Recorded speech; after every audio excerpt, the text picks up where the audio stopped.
আসসালামু আলাইকুম। আপনাদের দেখাবো সৌদি খেজুর বীজ কীভাবে ছাড়তে হয় এবং অতি দ্রুত বীজ জার্মিনেশন কীভাবে করা যায় তা এই মুহূর্তে আপনাদের দেখাচ্ছি। প্রথম খেজুরের বীজগুলি রোদ্রে শুকিয়ে পরিষ্কার করে ধুয়ে নেবেন। ধুয়ে নেওয়ার পর মোটা বালি অর্থাৎ খিসি বালি এগুলো একটু হালকা পানিতে ভিজিয়ে নেবেন। নেওয়ার পর বীজগুলো 3 থেকে 4 দিন পানিতে ভিজিয়ে রাখবেন খেজুর বীজ। এরপর বালিতে মিশ্রিত করে একটা মুখ আটকানো পাত্রে রেখে দিবেন। দেখবেন কিভাবে গজিয়ে যায়।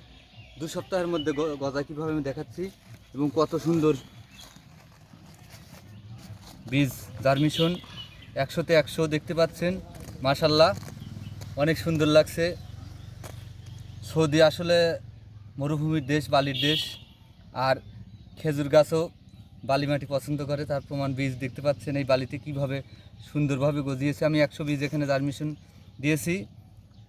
মাশাআল্লাহ 100-তে 100 গজিয়েছে আর 2 সপ্তাহের মধ্যে এরকম সুন্দর হয়ে গেছে। এখন বীজগুলি আমি কিভাবে প্যাকেট, বাড়িতে বিভিন্ন ধরনের পলির প্যাকেট, টিস্যু ব্যাগ, যে ব্যাগই থাক সেগুলোতে কীভাবে ছাড়বেন আপনি প্রাথমিকভাবে আমি মাটি এবং জৈব সার মিশ্রিত করে নিব।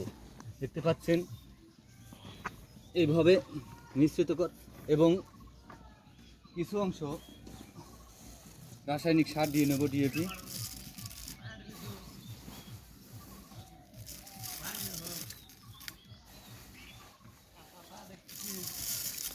এতে করে পরবর্তীতে গাছ গজানোর পর গাছের শিকড় গজাতে সহযোগিতা করবে এবং খাদ্য হতে সহযোগিতা। এখন আমি এরকমভাবে মাটিতে ভরাট করব।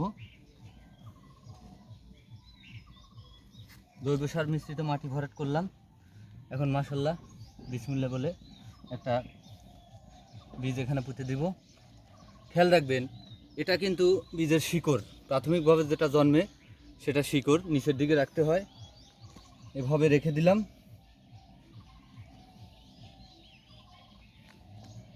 দেখতে পারবেন 1 সপ্তাহের মধ্যে গাছ উপর দিকে শিকড় থেকে উঠে গেছে এবং পরবর্তীতে দেখতে পাচ্ছেন এরকম সৌদি খেজুর চারা যদি নিতে চান, আমার WhatsApp email number 01772 93 77 50। Original Saudi Arab থেকে খেজুর এনে বীজ নিজে গজিয়ে চারা দেওয়া। আর এছাড়া যদি গাছের ফল আসা গাছ থেকে, মাতৃগাছ থেকে কাটা চারা নিতে চান যোগাযোগ করতে পারেন। আমার number 01772 93 77 50। ID KM Motiur Rahman. আসসালামু আলাইকুম।